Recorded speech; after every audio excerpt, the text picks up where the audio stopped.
In 1888, George visited Asheville, North Carolina with his mother. The town lay in a valley ringed by the Blue Ridge Mountains. The air was cool and clean, a draw for wealthy Northerners escaping summer heat. The scenery was dramatic. The Southern Railway had recently extended service there, making it reachable without making it crowded. George was captivated. He began buying land, not a token plot for a summer cottage, but thousands of acres. Parcels accumulated, farms, wooded hillsides, eroded fields logged or exhausted by careless cultivation, and then abandoned. In time, the holdings exceeded 125,000 acres, nearly 200 square miles, an area larger than many European principalities. The plan took shape steadily. George wanted a house that married European architectural tradition to modern American technology. Grand enough to hold his art and library, yet practical, a year-round residence, not a seasonal ornament. He wanted the estate to support itself. Farms to produce food, forests managed on scientific principles to yield timber without ruin. A model of what disciplined stewardship could do. The vision was ambitious. The vision was also expensive. George understood that the family fortune carefully invested produced reliable income. In 1888, it seemed reasonable to believe he could fund both construction and ongoing operations. The initial budget for the house was reported at roughly $5 million, well over $100 million in today's terms. And that was only the beginning. To bring the idea into the world, George needed expertise he did not possess. He needed architects, a landscape mind, engineers, and managers, people who could translate intention into stone, wood, water, roads, and working systems. He turned to two men whose names would become inseparable from Biltmore's story.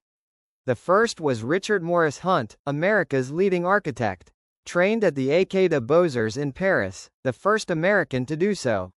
Hunt designed mansions for New York's elite, blending French Renaissance forms with modern construction. He understood scale and proportion and how to make a building feel at once historic and current. When George approached him about Biltmore, Hunt was in his 60s at the height of his craft and reputation. The second was Frederick Law Olmsted, the landscape architect behind Central Park and dozens of other landmark projects. Olmsted was 70 when George hired him. His philosophy was firm. Landscape is not decoration, it is a living system. Plants, water, topography, soils, and views must work together. The goal is not to conquer nature, but to reveal its potential through informed patient intervention. Together, George, Hunt, and Olmsted formed the core team. The dream had a visionary. Now it had designers. The next step was to build. That would demand resources, logistics, and human labor on a scale North Carolina had never witnessed. Building Biltmore was never a matter of hiring contractors and waiting. The scale of George's vision: weave a second circulatory system through the building. Staff move along these arteries unseen, so fires are lit before dawn. Water runs hot before anyone wakes, and breakfast appears the moment it is wanted. Biltmore employs well over 100 people: maids, footmen, cooks, laresses, stable hands, gardeners, foresters, drivers, electrical engineers to tend the wiring, and generators. Plumbers for the intricate indoor pipes. Still rare in the rural South. Each post has a purpose. Remove one end, the mechanism falters. The cost of keeping Biltmore alive is heavy. Coal comes in by the ton. Provisions are purchased in bulk or produced on the estate. Wages go out every week. Maintenance never stops. A structure of this size always asks for attention. Leaking slates, hairline cracks in plaster, a pipe that gives way in a cold snap. The heating plant alone demands daily checks, and seasonal overhauls. Christmas of 1895 is a triumph. Music rings in the winter garden, garlands and candles dress the public rooms. Guests arrive by train, then ride by carriage along the winding approach. After dusk, the building glows with electric light, a beacon against the mountains. For a handful of days, the dream feels whole. Under the celebration, a quiet pressure gathers. The house is magnificent, and it is also a machine that eats resources at a pace difficult to sustain. The beauty is real, the cost is real. Together, they will govern every choice that follows. An unspoken question, present, clears throat, that morning and sharper with each passing year begins to form. How long can this last? To understand what comes next, you have to understand who made this place and why. Let's go back to the beginning. The man who conceived Biltmore was not what you might expect. George Washington Vanderbilt II was born in 1862 into America's wealthiest family. His grandfather, Cornelius Vanderbilt, the Commodore, built a transportation empire of steamships and then railroads. The fortune was staggering. By the time George received his share, the Vanderbilt name signified power, influence, and money on a scale few American families had ever approached. But George was different from his brothers. While older siblings raised palaces in Newport and New York, hosted glittering parties, and chased society's approval, George disappeared into books. He was shy, soft-spoken, uneasy in crowds. He reportedly spoke 8 languages. His passions ran to art, literature, horticulture, and forestry. He collected rare volumes with the intensity others reserved for rache horses. He traveled often, mostly to Europe, studying architecture, visiting great estates, and absorbing how buildings and land could function as a single purposeful whole. By his mid-20s, he had decided on something his brothers did not want. Not a showpiece for entertaining, but a private retreat, a working estate, a place to read, think, manage forests scientifically, and live quietly amid beauty and order. The question was where? The dark story of America's largest mansion, Biltmore. Christmas 1895. Snow. Beyond the gates in the Blue Ridge Mountains stands a house that doesn't feel like a house. A palace spread across 4 acres under one roof. 35 bedrooms, 65 fireplaces. Beautiful. Yes. But that's just the facade. Behind these walls are hundreds of invisible hands, boiler rooms, long corridors for the staff, coal and steam. The bills pile up like a snowstorm. Then taxes, the Great Depression, empty halls.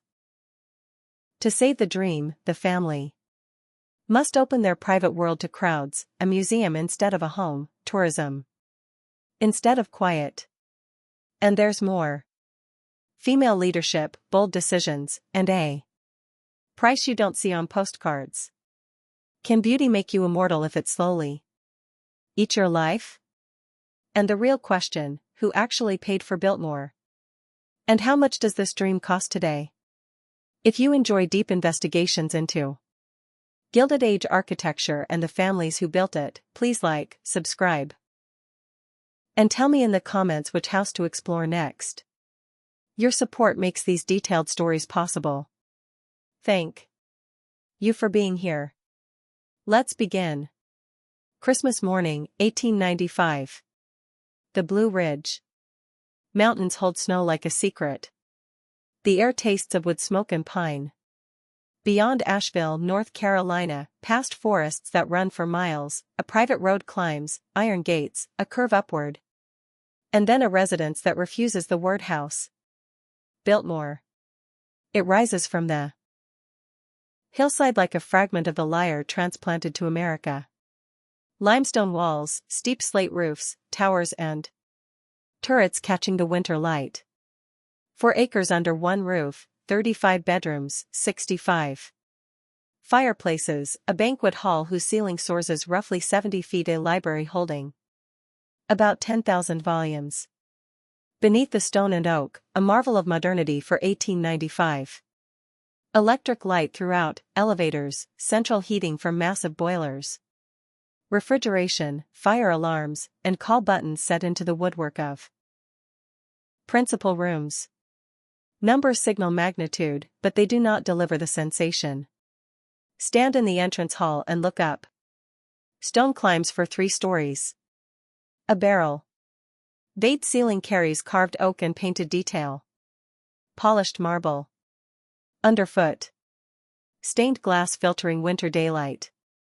The architecture is staged to overwhelm, to announce that you have stepped into something deliberately extraordinary. Step past the showpiece rooms, the library, the winter garden. With its glass roof and fountain, the banquet hall with its triple fireplace. And the other face appears. Behind the beauty lies infrastructure. Deep in the basement, boiler rooms the size of small factories burn coal to feed the heating system. Base run industrial machines, storerooms hold linens, china, crystal, and silver in careful order.